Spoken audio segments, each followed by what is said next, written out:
Já, góðan daginn og velkomin í þáttinn Heimsmyndir.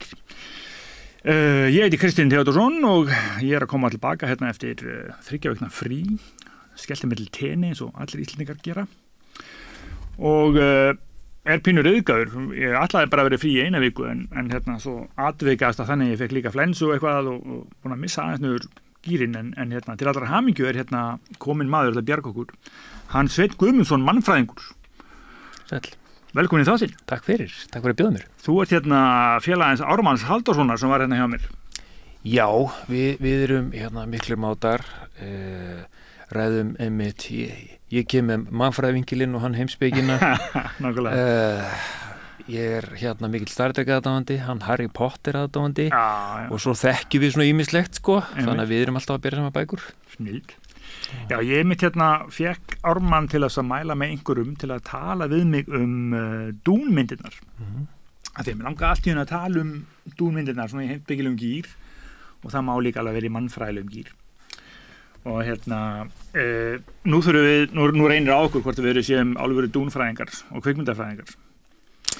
Já, Star Trek alltaf númer 1 hjá mér. Já. Þannig að og sem svona sannur trekkari þá á því til að snúa umröðum í átt á því þannig að það gæti gerst bara svona viðvörun. Já. En það líka fyndið með trekkara því að þeir eiginlega alltaf þeir elska Star Trek og hata Star Wars en þurfa ekki svona fyrir viki að þekka Star Wars svolítið vel svo þeir viti hvað það sem þeir hata. Ég held að þetta sé smá ég hata ekki Star Wars. Nei. Ég horfa á það og ég verð að horfa mikið af nýju þáttunum og ég fagna bara góðu sci-fi og fantasy. Það bara, ég alveg upp í Hafnarfirðinum og þegar ég var krakki þá var þetta FH eða Haukar og maður mátti helst ekki eiga vini úr hinu liðinu ég nenni þess ekki ég mannfræðingur, þú veist ólík samfélög, það allt í lagi. Við þurfum bara að læra að kynnast bara styrkleikum, möguleikum hvers annars og bara lifa saman. En þú starfar upp í HÍ eða eitthvað? Já, Háskóla Íslands.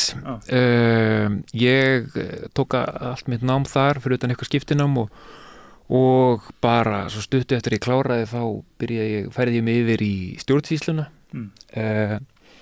og þar jafnréttisfulltrúi og umboðsmaður doktorsnema. Hef alltaf verið einhverju stundakennslu líka í mannfræðinni. Það aðeins að minnka núna nýlega en já, þannig ég rosalega mikið bara svona HÍ afurð. Hvað eru aftur stóru nöfnin í mannfræðinni? Á Íslandi? Já, nei, bara svona í kennslunni fræðunum. Í fræðunum, það er eitt sem heitir því áhugaverða nafni Michael Jackson. Já, hann var þegar ég var svona að byrja að læra þá var hann eitt af stóru en á gömlu þá er það Malinowski. Sem að í rauninni svona kom mannfræðinni mikið á kortið og þá með því að með aðferðafræðinni sinni sem að fara á einhvern stað, dvelja þar í nokkur ár, læra tungumálið og taka þátt í starfi fólki sem að þú ert að reyna að rannsaka eða skilja heiminn frá þeirra sjónarhorni. Já, fyrst að komast alveg inn í þeirra samfélag svo sért ekki að skoða svona utanfrá. Já, og runni finna þetta á einn skinni. Það er svona hugmyndin og það var það sem hann predikaði taka þátt í starfinu, spjalla við fólk, komast að læra menninguna, kultúrin, sögurnar, góðsögur og hræra þessu öllu saman til að fá einhver svona heildarmynd. Og einmitt læra tungumálið, það var eitt af þessu stóra. Og þannig að hann svona startaði í rauninni, hann og einhverju fleiri á þessum tíma, fyrstu mannfræði stöðunum, í háskólum. Og það var svona grein með hans, eiginlega með tilkomu hans var þetta að grein? Hans og einhverju fleiri en hann er oftast svona nefndur. Mannfræðin er svolítið áhugavert fag því að líka hún græddi svolítið á nýlendutímanum. Já, einmitt. Og það er pingu svartur blettur í sögu mannfræðinar að mannfræðingar fengu styrki til að fara í nýlendur Breta sérstaklega og rannsaka þar og áttu þá í staðinn að veita einhverju upplýsingar innfædda til bara konungana og til nýlendu herrana. Svo ýmsar sögur af því, einhverju gerðu það og einhverju treðust við að gera það og það fer eftir hvað maður spyr með það sko, en svo fór mannfræðin í mikla naflaskoðun sem áratugum setna þeir voru að gera upp þennan tíma. Akkurat. Og þá og við erum reyndur bara ennþá svona að vinna okkur svolítið út úr því. Það kom líka sko poststrukturalismin og postmodernismin, hvað og valdið svolítið svona véfengt að benda á hver hefur valdið til að skilgreina aðra. Já, akkurat. Vald og þekking, þarna Foucault, ég veit ekki kannski þekkir hann, já. Þannig að svo sem að hefur valdið ræður hvað þekking og þetta spila svona saman. Það mjög skemmtilegt að skilja koma svona inn á þetta því að þetta voru við einmitt að ræða bæði held ég og Ármann og ég og Arngrímur Vídalín. Já. Og hann einmitt, ég held að Arngrímur hafi einmitt sagt þetta nákvæmlega svona sko að mannfræðin sé að gera upp svona sekt sína við nýlendu tímabilið og Ármann sömuleiðis. En við tókum einmitt mjög mikið þessum stefum. En þetta mjög áhugavert og magna dæmi sko líka, við vorum einmitt að ræða líka ég og þeir tveir að hvernig nýlendu ríkin fóru og skoðuðu barbarana sko, en svo voru barbarnir líka að skoða gestina og skrifuðu alveg líka bækur Evrópubúa og einmitt í þessari bók The Dawn of Everything það einmitt talað amerískan frumbyggja sem fjallar frönsku menninguna og segir bara að franska menningin sé bara sálarlaus viðbjóður. Já, þannig líka bara þetta hver hefur valdið til að túlka og bara svolítið í gegnum sögun og þá hafa það verið ákveðnar þjóðir sem hafa tekið sér þetta vald til að skilgreina aðra. Og þetta samt áhugavert sko þegar þú byrjar á að tala hana Dune. Þar sko Dune í rauninni plánetan. Þarna rauninni nýlenda Arrakis. Já. Og það þarna keisarinn eða emperor þarna sem að útlutar svo sendir einhverju nýlendu höfða sem að til mismunandi ættum. Akkurat. Og að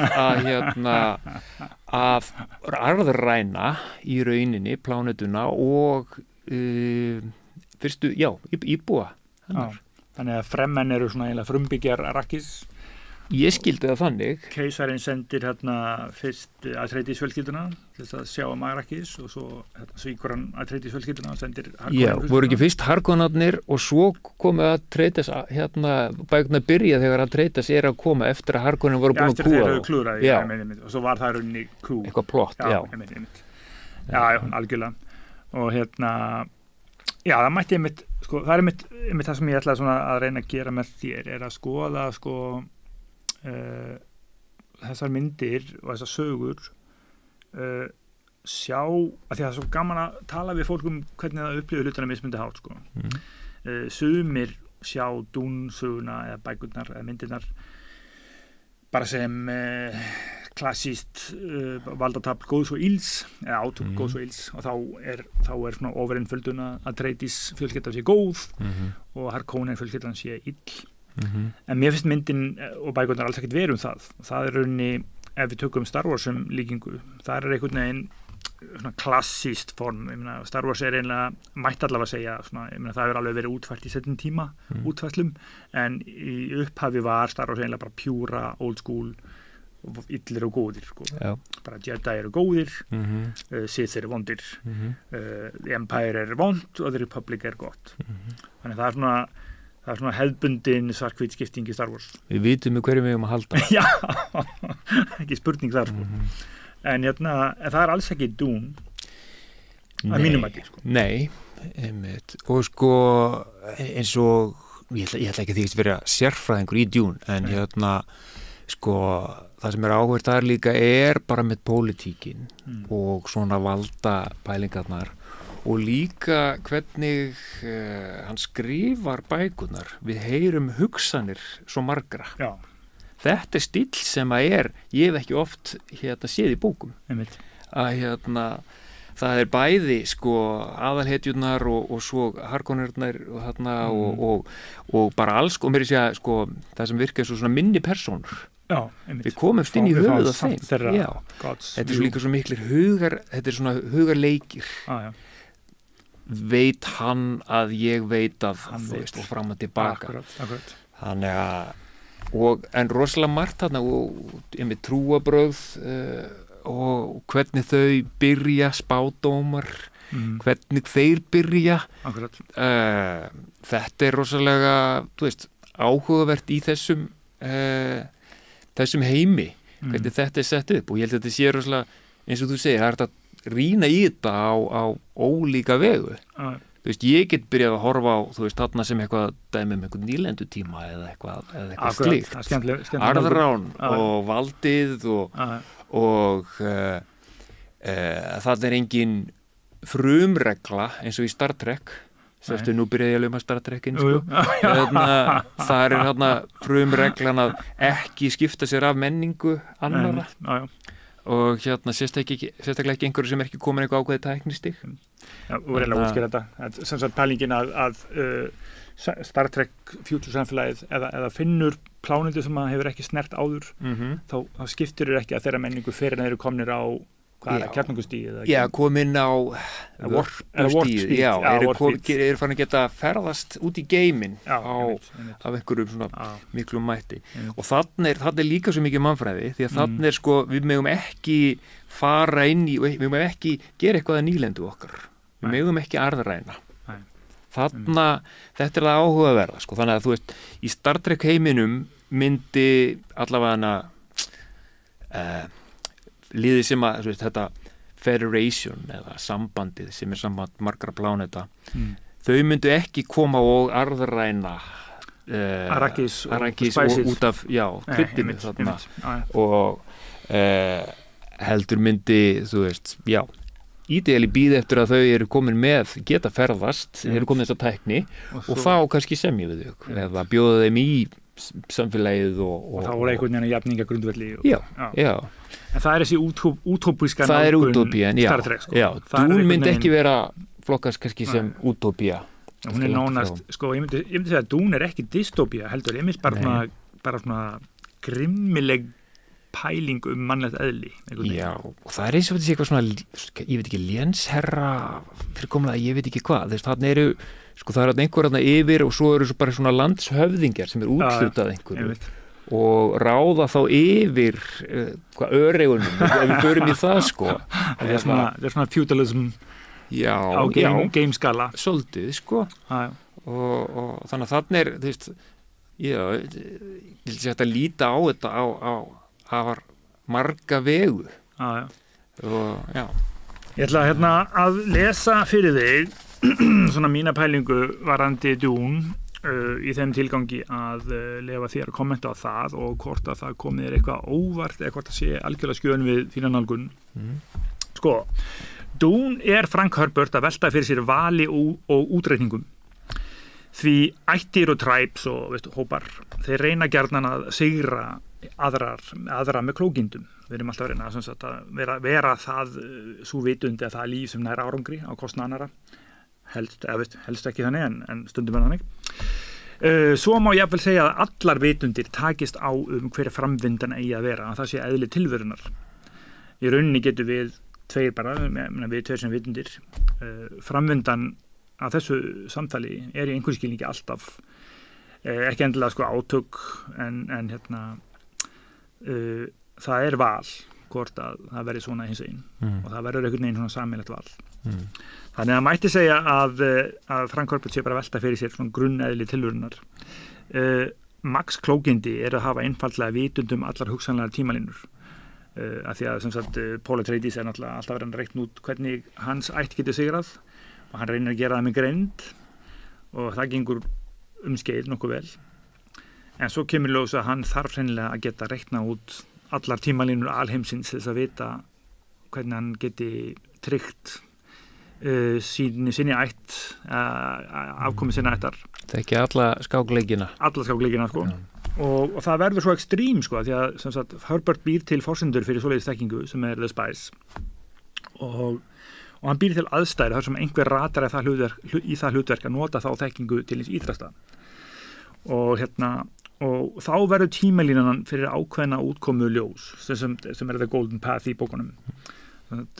Paul Atreides verður ljóst að ef hann ætlar að fyrsta lagi sigra Harkonnen fjölskylduna og allar hinnar ættirnar og í öðru lagi að tryggja afkomu mannkynsins, þá verði framvinda heimsögunar að vera ákveðin hátt og það verður the golden path sem hann fer eftir og þá bara lætur hann vitandi allt, þá lætur hann það bara gerast og það er mjög svona tilvistar stefnileg spurning sko, því að fljótlega kemur í ljós að það að hafa meðvitund allar hugsanlega tímalínur og að velja einhverja framvindu þó að það kosti og það kemur fram í bókunum að hann drepur eitthvað eins og 90 milljarða manna og hann eyðir öllu lífi á 100 plánda og hann tortímir 30 trúarbrögðum og þetta er allt spurningum að tryggja þessa ákveðnu framvindu sem hann veit að mun bjarga heiminum eða bjarga mannkyninu sko. Og þarna koma alltaf mörg stef og getur til dæmis hugsað þetta hreinlega sem speciesm, veist, af hverju ætti maður hafa svona mikið áhuga því að mannkynni líf af hverju ekki bara eitthvað líf eða alheimurinn. En allavega þá finnst mér sem sagt sko í svona kveikmyndum eins og í svona sögum eins og bara Game of Thrones og svona klassísku svona valdatabli þá er alltaf einhver að reyna að vera klókari en hinir og svo hefur náttúrulega alveg frá bara Hamlet og Shakespeare hefur verið fjallað hið myrka eðli valdsins sko að þú þetta er guðlegt vald sko að ef þú ert kóngurinn og þú þarft að dæma hver er sekur, hver er ekki sekur, hver er hálshöggin og hver ekki og hvaða bændur fá að vera ríkir og svo framvegis, þá berðu í einhverju skilningi ábyrgð á framvindunni en að því þú ert kóngurinn þá treystir þjóðinni til að gera það. Þannig að þetta bæði svona traust og vald og ábyrgð og myrka hugsunin sko, þar sem veltið fyrir er ég að gera þetta fyrir mig, er ég að gera rétt og á einhverju að hafa þetta vald og svo eru til svona hegelskar túlkanir á Dune sem að fjallum að það sé rauninni mjög merkilegt í myndinni hvernig Paul er látinn stíga inn í hlutverk sem er svona spillandi og er þetta dark þetta myrka dæmi sko. Þannig þetta er svona gróð harkaleg myrk pæling vald einstaklingsins á meðan Star Trek dæmis er svona dásamlega útópískt afslappað og einhvern veginn þar erum við komin yfir eins og þú varst að tala við mig áðan, þú ert komin yfir kapitalismann, allir vinna bara saman allavega í The Federation og Já sko, mér finnst áverð þetta við tala að reikna út líkindin á þetta er bara reikna marga leiki fram í tíman og það er ekki bara hann sem er að gera þetta aðalhetjan, Paul, það eru Harkonnarnir líka og af því að við lesum hugsanir í bókunum og lesum við hugsanir allra, þetta er þetta útvarp öðruvísi allavega í nýju kveikmyndunum en það er allir að plotta að reyna að koma sínu akkurat keisarinn og svo sérstaklega samfélagið sem að mamma Pauls tilheyrir Bene Gesserit-reglan sem að eru búin að sem eru þarna bak við allt allavega í byrjun og búin að sá fræjum hér og þar og bara þvílíkt plott að þú giftist þessum, þú eignast barn með þessum við erum að blanda saman þessum línum svo það verði ekki of mikil veikja þessa þannig að og eru með eitthvað svona grand plan og svo kemur bara hann og er hann afrakstur þess eða er þetta sjálfstæðið hugsun hjá honum frálsviljapæling og þú veist hann er þjálfaður upp í ákveðna átt af móður sinni og þannig að þú veist þetta er voða mikil pólitík og rauninni þetta er skák með alveg nokkrum sem er að keppa á móti hver öðrum En það er mjög góður punktur að í bókinni eru allir að sko þar heyrum við hugsanir allra af því að það er pointið með bókunum að minnum að það eru allir að plotta sko og það ekki þannig sko að einhver hópur sé bara góður eða í eðli sínu eitthvað velviljaður eða tilgangslaus. Það hins vegar bara, það einfaldlega allir að plotta það að vera ríkjandi í þessum heimi eða komast til áhrifa í þessum heimi og það má deilum hvort að það sé lýsing á raunveruleikunum hvort að bara raunveruleikin sé þannig að allar sálir sé í einhverju skilningi að reyna að ná til áhrifa en í bókinni sem sagt heyrum við hugsanir allra af því að við eigum að skynja að það eru allir að plotta sko. Og sko við erum samt svolítið látin halda með ákveðinni ætt þarna og ákveðinni sögupersonu en einmitt við fáum að sjá ýmislegt annað og það er rosalega áhugaverður stíll að skrifa þetta þannig við en þarna þetta og er þessi barátta þetta einmitt sko eins og þú sagði gjör ólíkt í Star Trek þar og það sem svona mér finnst svona áhugaverða líka við Star Trek þessi grunnstilling sem sett upp þar að í framtíðinni þegar að við erum ánum tæknivættari og kynnumst lífi á öðrum plánetum þá saminast fyrst bara jarðarbúar og byrja sem ég frið við sem flest af þessum nágrunum sínum og þá verður þetta federation, þetta samband og tæknin leyfir samkvæmt þessum heimi okkur að tæknin auðveldar okkur vinnuna og þannig að við eigum meiri auka auð og það ekki einhver ákveðni valdhafar sem safnar með öllum til sín það ákveð að splitta þessu svona frekar jafnt þannig að við fáum einhvers konar borgaralaun þarna eða það tala að þarna erum við komin handan kapitalismans að einhverju leiti öllum þörfum okkar sinnt, svona grunnþörfum við fáum hús og mat og föt og allt þetta og tækifæri til þess að læra það eða vinna við það sem við höfum áhuga á þetta svo áhugaverð útópía þessi grunnstilling auðvitað aldrei nein útópía þessum sci-fi 100% útópía því það myndi ekki enn að lesa það eða horfa á það þarf eitthvað að gerast sko. en þarna þetta svona grunnstillingin og þar þetta það sem að mannfræðingar og alls konar fræðafólk hefur verið að skrifa og jafnvel bera saman þó að Star Trek sé rosalega mikið byggt á vísindalegum kenningum og tilgátum og því bera grunnstillinguna þar og þessu hugmynd við svona skilgreiningar á svona nýjum trúarhreyfingum eða hvernig við erum að horfa á það í dag það saga þarna, það þessi grunnplottið í þessu það reikningin í Star-Trekinu já, það eins og bara scripture og svo erum við með eitthvað svona hugmyndum eftirlíf sem það bara framtíðin þegar það komin meiri jöfnur okay. Þannig að ég mun ekki upplifa himnaríkið eða þennan jöfnuð í framtíðinni því ég verð dáinn en afkomendur okkar munu gera það þau munu erfa samkvæmt þessari framtíða sín betri heim meiri jöfnuð og það það sem að byrjaði að sína strax í fyrstu Star Trek þáttunum að hafa alls konar fólk í aðalhlutverkum það svört kona, það asískur karlmaður það rússi og inclusive og woke lunni og þó að þú veist aðalheitnar í fyrstu þátturum 66, 78 séu hvíti karlmenn það hefur það þú veist aðeins jafnast út hægt og rólega en það líka sko og það sem skemmtilega við þetta Star Trek Dune Tortimandan þú veist alls konar svona nota þetta sem speil á okkar samfélag þarna getum við sett fram vangaveltur okkar samfélag hvernig framtíðin verður siðferðislegar spurningar eru ræddar hvað sem við erum hrædd til dæmis eins og bara í Terminator myndunum að tæknin tæki yfir og útrýma okkur eða Matrix þetta þema í svo mörgum vísindaskáldsögum að tæknin við munum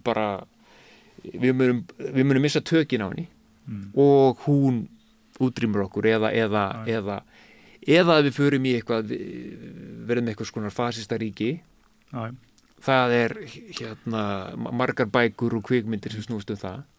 Það unni Empire í Star Wars og svona. Já, Brave New World og 1984 og þú veist, svo margar.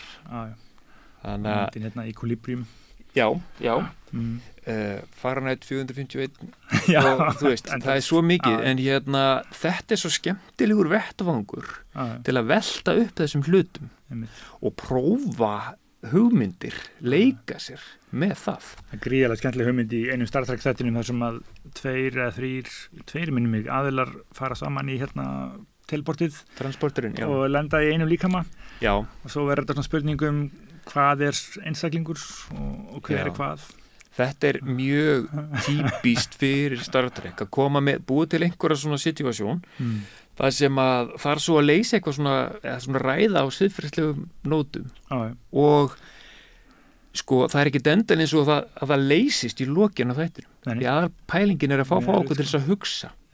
Það var mjög áhugaverður þáttur sko í Next Generation sem að voru kringum 90 og þá kemur kynnast fólki frá annarri plánetu það sem bara eitt kyn. Já. Og þetta var á tíma þar sem að var ekki mikið verið að ræða hinseginleika hvað þá transfólk en þarna og því að þetta eitthvað svona game della þá komst handrit í gegn það sem þessi svolítið svona snúið við það eitt kyn þarna og það kemur vera þarna hvað getur kallað kvár eða ég veit það ekki og verður ástfangin af karlmanni úr aðaláhöfninni og byrjar að upplifa sig þá sem konu í samfélagi þar sem að það má ekki þannig þú orðin útlægi. Já, þú mátt ekki vera að upplifa sem eitthvað eitt kyn. Nei, það bara, þú veist, hlutlust. Já, non-binary í rauninni. Þú mátt ekki vera annarkur karl eða kona. Það bara eitt kyn þarna. Og þarna bara getum við og þarna verður sko átök milli menningar heima. Þarna verið að leyfa okkur að pröfa alls konar hluti og ræða þetta og spegla. Það mátti ekki taka þetta beint fyrir þetta svona, þú veist, eins og með hinsegin fólk eða transfólk en þarna var hægt að taka svipaða umræðu og þetta komst í gegnum nálarauga sjónvarpsstöðvarana. Já, þetta alveg frábært náttúrulega í sem sagt öllum listum, bæði skáldskap og tónlist og öðru að menn geta varpa fram hugmyndir sem samfélagi ekki búið að melta og eru ennþá viðkvæmar og jafnvel bara algjörlega óhugsandi sko. Já, og þessar sko, svo líka svo áhverjum einmitt að bera saman sko bækur, vísindaskáldsugur eða fantasíur sem eru kannski skrifaður fyrir einhverjum áratugum eða jafnvel hálfri öld eða meira. Hvað lagt áherslu á þar? Hvað það segir samfélagið á þeim tíma? Og svo þegar það kvikmyndað í dag. Hverju breytt í aðlöguninni í dag til dæmis núna í mikið af vísindaskáldssögum sem það svo mikið af svoleiðis þáttum núna þá búið að setja fullt af hinsegin persónum inn í sem voru ekki í bókinni af því að bara það raunveruleikinn okkar núna og við þurfum að hafa þessar birtingamyndir við getum ekki sleppt þeim. Nei, við getum ekki verið með einhverja 1950s eingöngu hvíti karlmenn í jakkafötum. Nei, einmitt. Og það það áhugaverð og skemmtilega og þarna aftur sko líka vísindaskáldsugur, allavega ég svo mikið hugsað það en líka fantasy.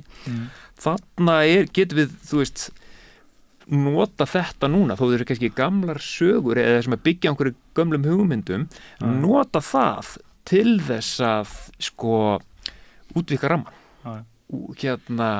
sína alls konar fólk. Já, þetta mjög skemmtilegt. Ég las orginal Solaris bókina og hvað heitir hann? Stanislav Lem. Ég minnir að þar séu bara mitt í allar þessari pælingu og alls konar mannfræðilegar pælingar mitt kynferði og fleira sem að einhvern veginn myndi ekki vera rætt bara fyrir núna sko. Já, hvað Ian Banks hefur skrifað alls konar og tekið þetta inn með bara kyn og Ursula Le Guin auðvitað hún frábær og þar einmitt svona verið að pröfa að setja þetta upp er kannski bara eitthvað eitt kyn þarna þetta sko allt líka svona sem að sko sínum tíma kannski ögraði einhverju þá bara sá fræjum fyrir í rauninni alls konar mannréttindabaráttu eða hjálpa til við dægurmenning svo áhrifamikil og þess vegna svo mikilvægt að við sýnum alls konar fólk í dægurmenningu og til dæmis bara þarna 1966-67 þegar Star Trek var að byrja og Uhura, svört kona í brúnni þarna í aðaláhöfninni og þetta var sýnt í sjónvarpinu og Whoopi Goldberg leikona var þarna smábarn og hún sá þetta í sjónvarpinu hljópin í eldhús til mömmu sinnar og sagði það svört kona í sjónvarpinu og hún ekki í þjónustukona nákvæmlega, hún ekki í þjónustukona og þegar leikonan Nichelle Nichols var eitthvað svona pæla hvort hann ætti að hætta í Star Trek langaði að fá hlutverk þar sem hún væri meira að syngja og dansa og eitthvað svo leiðis og var í réttindabaráttu svartra í Bandaríkjunum og sagði Martin Luther King þetta, hann var að pæla þessu og hann sagði bara nei, þú mátt ekki hætta þú ert svo mikilvæg fyrir okkur þessi birtingamynd að þú sér þetta í hverju viku í sjónvarpinu þarna erum við og við eigum stað í framtíðinni þarna einmitt sko þá bara hlutverk í skáldskap í vísindaskáldskap bara greiðlega sýnilegur hluti af því sem við viljum að hugsanlega gerist og það er líka klassísk pæling með vísindaskáldskap sko. Erum við meira og minna að fara að uppgötva leiðir til þess að framkvæma allar þessar hugmyndir, þetta eitthvað svona hughyggja bara verður skáldskapurinn að raunveruleika? Sko, ég held að hann geti verið það líka þetta leið til þess að svona hugsa þetta út og ræða og pröfa möguleika alveg eins og við erum bara að spjalla saman nema bara þú nær til rosalega margra með, þú veist, bara til dæmis Star Trek eða Dune eða Tortimandinn bara og ég veit ekki hvað að setja fram einhverja svona vangaveltur við þær og þú veist vinsældirnar sýna þá líka bara þetta höfða til okkur einhverju leiti, hvað er það? Svo þurfum við líka bara að rýna í það er það hasarinn og allt það? Jú, einhverju leiti er það pælingarnar? Er það undirliggjandi ótti okkar við tæknina? með Terminator eða whatever algjörlega þú veist, og allt þetta er það óttur okkar við að við endum í einhverju þú veist, að fasismi nái yfir þarna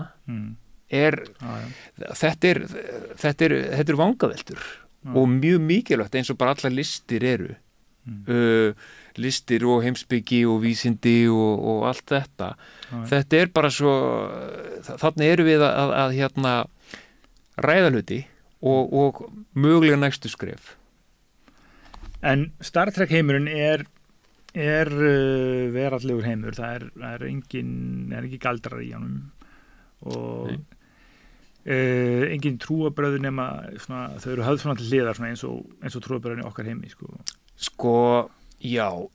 nú það koma fram ýmsar trúarhefðir hjá fólki úr ólíku menningarheimum en það var svona grunnstillingin hjá Gene Roddenberry sem að svona byrjaði með þetta allt að hann langaði að leggja áhersluna á vísindin hann er mikill humanisti og sín það bara fram að vísindin og mannsandin og bara runni svona jafnrétti sín það sem að mun bjarga okkur eða mun leiða okkur inn í betri tíma en svo dó hann 90 og eitthvað og þá fóru líka hans grunnhugmynd hefur haldist alveg áfram en svo komu ýmsir þáttastjórnendur og höfundar að pröfa ýmislegt annað og velta fyrir sér með, til dæmis með trúarbrögð það var í Deep Space Nine þáttunum þá eru þessar vangaveltur eins og kannski Erik Van Daniken kom með voru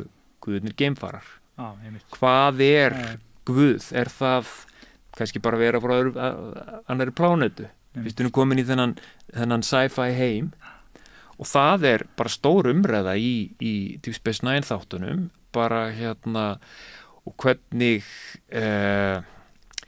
hvaða áhrif einhverjar verur sem lifa í annarri vídd hafa áhrif á aðra og þannig bara verið að velta þessu upp úr einhverjum geimfarar.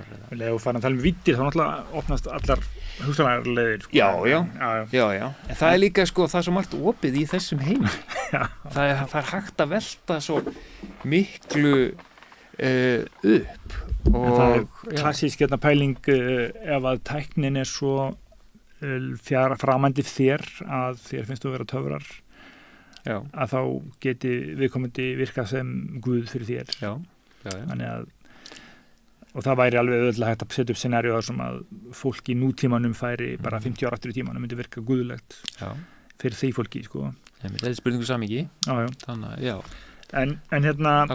þannig að Star Trek heimurinn er eiginlega markhygginn ef við tökum heimspekina. Hann er svona pínu hegelskur sko að sé einhver svona framtíð sem að sé rökrétt eðlilegt framhald sem er þessi post-kapitalíski góði heimur þar sem við erum öll að vinna að einhverjum sameiginlegum markmiðum og það er svona mikill skilningur og mikill tækni og mikill vísindi. Já. Þannig að það er svona það er einn partur af þessu. Útópísk svona jákvæð stefna sem er svona gegnumgangandi stef. Í Star Wars sem dæmi þar ertu einhvern veginn með hina eilífu baráttu hins góða eins illa og það sér ekkert fyrir endan af því í Star Wars. Það er einhvern veginn bara hugsanlega eilíft verkefni. Já, svona smá áhugavert við samt Star Wars er að þú veist, að það er hægt að líta á þetta sem bara svona gott og vilt, en svo er líka þarna átök innra með persónum, þú veist, svarthöfði breytist svo í endan. Já. Þannig að, og svo fáum við forsöguna hans þarna þegar að hinum myndirna komu. Og það er líka annað, við erum búin að vera í svolítið einhver svona æði, einhver svona uppbrunna sögu æði. Það er búið það kom svo bara síðustu áratugum, þá erum við búin að vera alveg heilluð af þessu og sálfræðin. Það eru prequels af öllu sko. Já. Hvernig var illmennið til? Við erum líka oft svo heilluð af illmennum og þá auðvitað svarthöfði er eitt af þessum svona áhugaverðu illmennum. Og fengum þar forsögu hans svo þegar George Lucas fór aftur að gera myndir og hvað gerði það mynd 1, 2 og 3 ruglaði okkur öll í rýminu þá og svo í nýlegustu myndunum þá er afkomandi hans í svona svipaðri stöðu á ég að vera góður eða vondur og hvað er rétt Kylo Ren. Og þetta er líka þannig að það er alls konar það eru svona pælingar líka í Star Wars en þetta er samt, það er alltaf verið sér pakkaðinn og það er skýrri greinamunur sko. Já, þú er líka með The Sith sem eru einhvern veginn the dark side of the Force svo er þetta með the Jedi og þó að þetta sé einhvern veginn sikkur hliðuna sama aflinu, þá er einhvern veginn eins og það sé ekki sama aflið sko, það er einhvern veginn svona einhver svona skýrskipting alltaf sko og ef við tökum Dune sem þriðju samlíkinguna þá er þar einhvern veginn þessi, sko að því að þú varst að tala skákleikina það er vissulega þannig að Paul Atreides er að tefla langskák en hann er bókstaflega með the power, sko, bókstaflega með vitundum tímalínunar, því að hann bæði þekkir hann fær sem sagt í vöggugjöf alla forsögu Bene Gesserit reglunar, þannig að þekkir fortíð sína alla og svo sér hann alla framtíðar möguleika og alveg niður í það, hann getur spáð fyrir óveður sem að vera á þessu augnablikki. Þannig að þetta er ekki skákleikir þeim skilningi hans að reikna líklegasta múfið, hann bara bókstaflega veit framtíðina. Og í þeim heimi þá gildir í rauninni ein tegund af töfrum sem er the spice og spiceið virðist bara að opna á getu til þess að sjá tímalínur. Og þar verður þetta spurningum framvindu á svona mjög svona kaldan hátt þar sem þetta ekki með sko einhverja góða sem er að berst á móti einhverjum illum og þetta heldur ekki með einhverja augljósa markhyggju eins og í Star Trek þannig að þetta ekki með svona jákvæða stefnu, þú heldur ekki með átak svarts og ills eða góðs og ills, heldur þetta með eitthvað svona hvað er að segja, þetta er svona eiginlega svona grimmur realismi ef við upplifa þannig sko, eins og ef við skoðum bara heiminn í dag, hvað gerist í heiminum í dag, það ekkert sérstaklega augljóst á jörðinni í dag að mannkynið sé að fara að gera einhverja dásanna hluti. Við erum bara alltaf að endurlífga einhverja styrjaldir í Ísrael og eitthvað, eða Palestínu. Ja. Og við erum að takast á auðæfi og Pútín að fara inn í Úkraínu og það eins og eins og heimurinn sé líkari Dune heldur en Star Trek og Star Wars.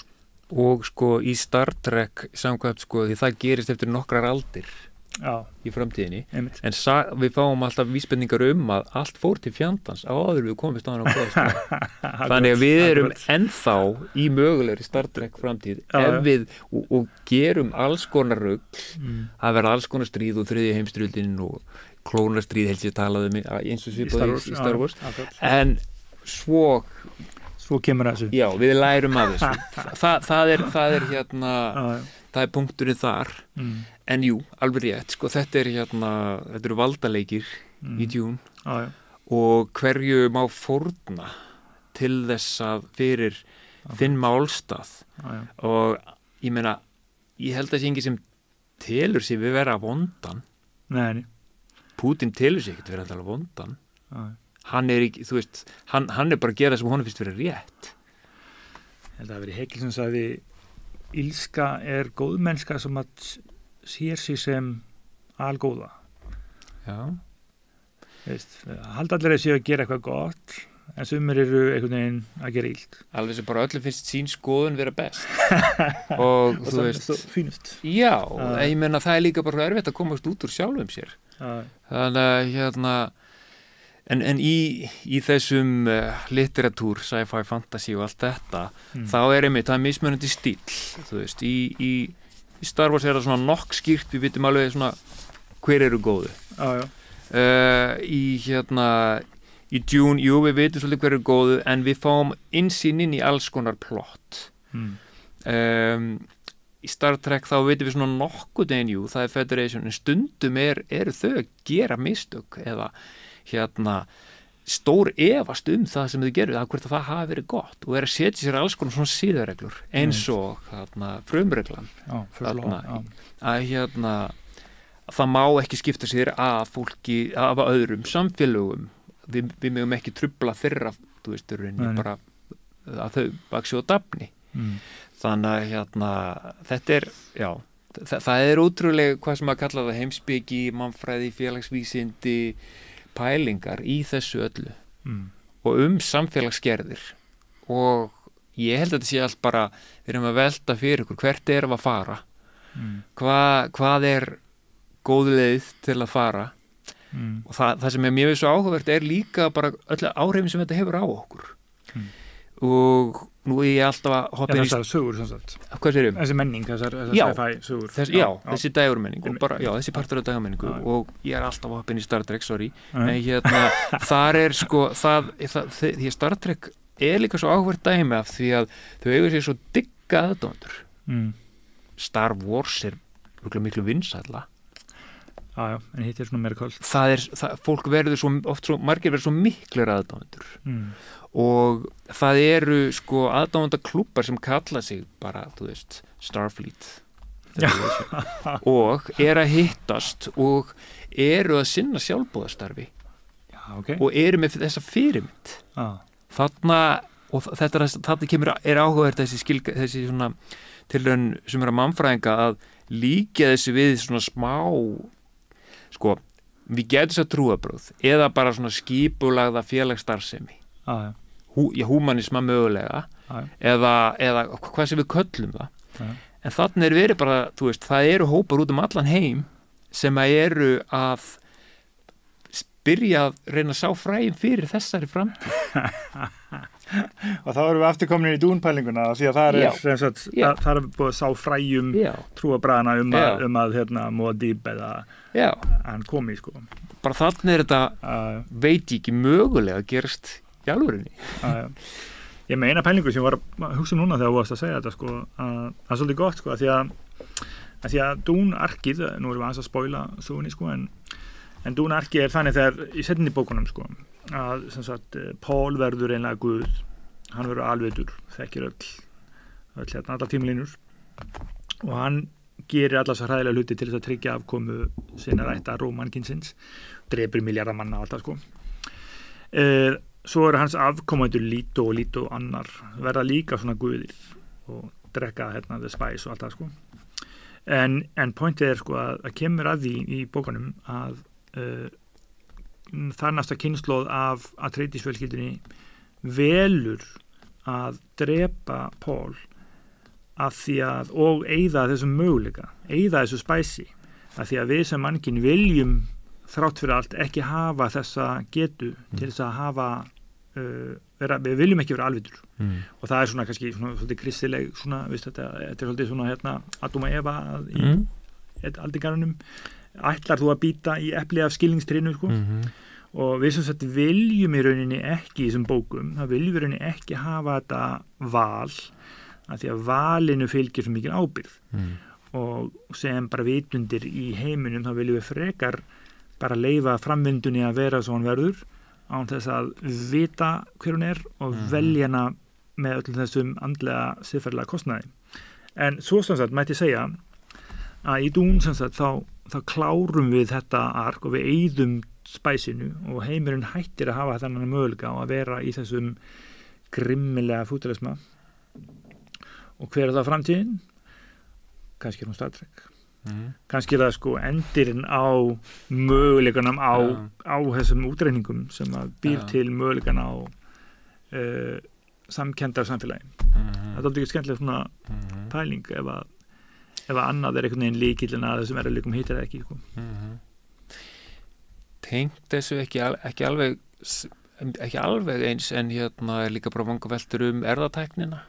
Já. Þú veist hvernig það að auka greind okkar eða líka styrk og allt það og það er í mikið af vísindaskaldsögum það er í Star Trek það er eitt af aðal illmennum þar Khan sem var erfðabreyttur og svo það er partur af þessari sorgarsögu mannkins áður en að við komumst á góðastæðin sko að það risu upp einhverju svona hálfguðir Akkurat, ég ætlaði að fara að ríða það sem að bara einmitt voru með sína sín bara sem þeir byggðu á þá bara gáfum sínum og tóku drastískar ákvarðanir fóru í borgarastyrjöld eða stríð og allt það af því að þeir ætla ákveðnum árangri sem þeir voru búin að reikna út voru með sína og hvernig þetta á að vera sína skoðun sem er svona ákveðin sem að ber sem er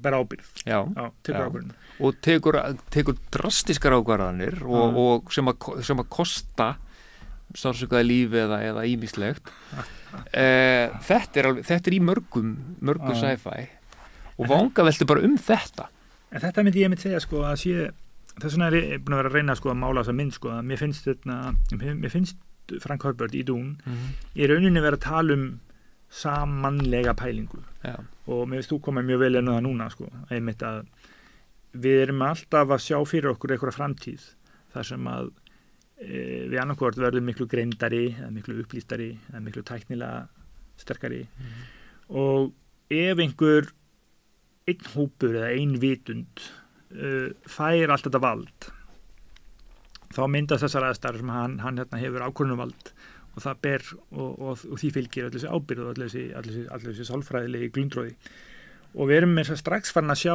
þessar pælingar til dæmis í Elon Musk Elon Musk er svo áhrifamikill að hann er hugsanlega að fara að vera leiðandi í einhverju population á Mars eða eitthvað sko. Þá ertu strax komið með einn einstakling eða eina vitund sem að í krafti sinna hæfileika eða greindar eða peninga eða eitthvað hefur ótrúlega mikið vald yfir framvindunni sko. Og það sem að Frank Herbert gerir er bara að taka þetta vald á efsta stig bara hvað áhrif hefur það að fara í efstu mögulegu stillingum með þetta vald og þá er mitt endur aðeins og við vorum að ræða sko. En þetta virkar svona eins og svona jungísk erkitýpu pæling sko. Bara við sem vitundir eða við sem samfélag við erum alltaf að óttast þessa framvindu, hver hún verður hver stýrinni, hvernig þetta fer Þarna finnst mér svo fallegt við Star Trek að þar og eitt af svona mottóunum infinite diversity in infinite combinations. Já, einmitt. Óendanlegir möguleikar í óendanlegum útkomum, eða hvernig sem að þýðir það. Fögnum fjölbreytileikanum. Já, akkurat. Gerum ekki þessa sandplánutu að nýlendunum okkar. Leifum að vera í friði. Við veljum ekki framvindu, við leifum framvindunni að gerast. Já. Það og þetta held ég líka, þú veist, það maður spekla þetta svo marga vegu og bara með, þú veist, alls konar mannréttindabaráttu. Þú veist, kvenréttindi, hinsegin fólk, fatlað fólk, þú veist, fólk af ólíkum menningarheimum, ólíkan húðlit. Star Trek alltaf með þessa skírkotun í þetta og það sem að mér finnst svona vera svona fallega svona gegnum gangandi pælingin þar auðvitað koma slappir þættir inn á milli en þetta svona grunnpælingin og það finnst mér bara svona dæmi svona svolítið jákvæða dægurmenningu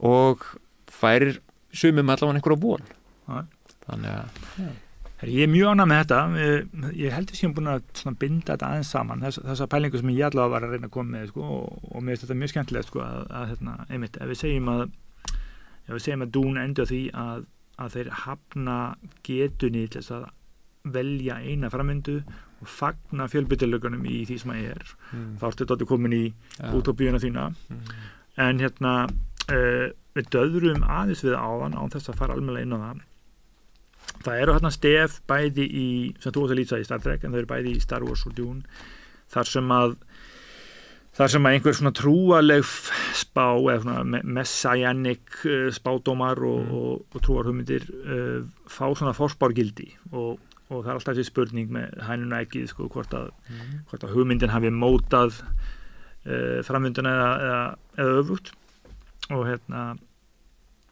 það svona löghyggja eða nauðhyggja að halda að hlutinni séu fastir í einu spori það hægt að sjá það á ótrúlega marga vegu Já, alveg og en það líka bara þetta í okkur að líka að bara útskýra heiminn og þú veist, við höfum gert það með sköpunarsögum við höfum gert það með spádómum með bara alls konar trúarbrögðum með vísindum við erum alltaf að reyna að útskýra okkur og skilja okkur bara með mismunandi leiðum og það þú veist, það sem sameiginlegt með þessu öllu, við erum alltaf bara að reyna að skilja okkur er eitthvað meira eftir þetta, það ekki hvernig byrjaði þetta þú veist, við erum veltað þessu fyrir okkur í trúarbrögðum, í heimspeki í sci-fi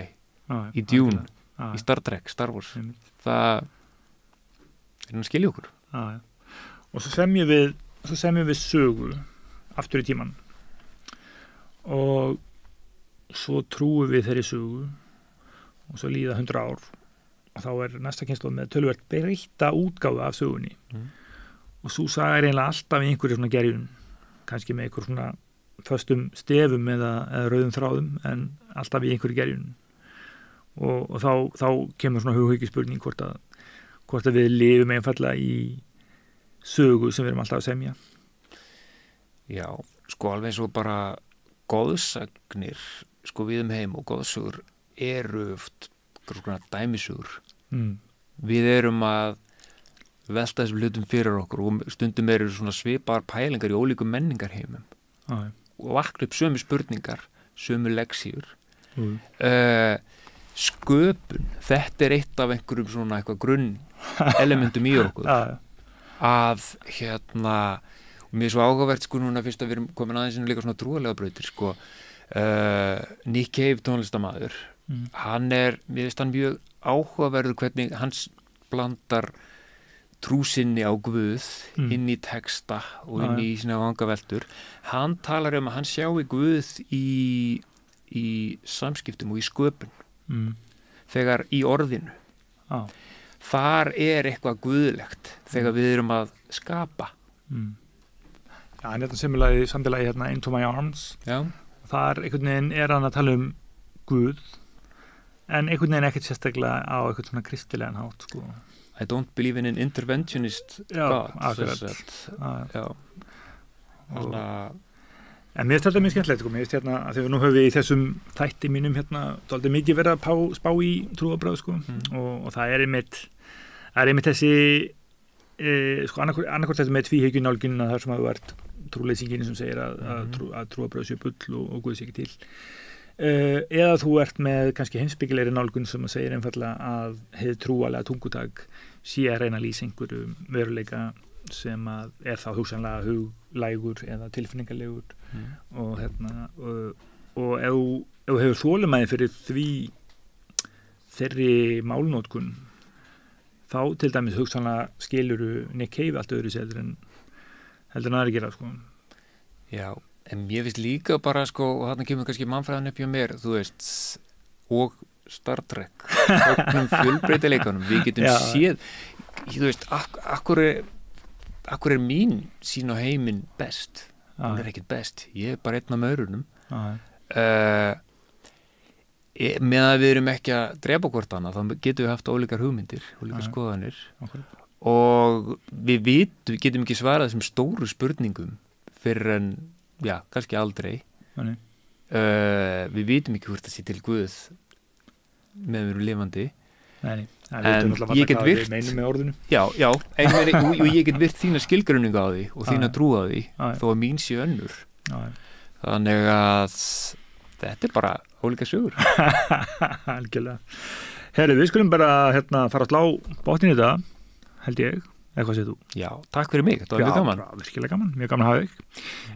Þetta eru góðir punktar, ég er mjög ánægð með þessar pælingar. Við svona fórum svolítið í það að skoða, við duttum aðeins í svona erkitýpur, þetta er svona erkisögulínur, kannski, í þessum bókmenntum, þar sem við erum alltaf að hugsa framtíð mannkynsins, framtíð vitundarinnar sem mannkynið er, val og ábyrgð og það er mjög gaman mjög svona jákvætt og svona bjartsýnt að vona að eftir einhvers konar krass mannkynsins þá munum við hafa vit á því að leyfa hlutunum að gerast á mýkri hátt. Best að ef við þyrftum ekki að fara í gegnum þessar hörmungar. Gætum eitthvað. Það verður ágætt. Já. En við vonum það besta. Já. Herðu, Sveinn, kæra þakki fyrir að koma. Takk fyrir mig. Og vonandi fæ ég bara aftur. Endilega. Takk fyrir okkur.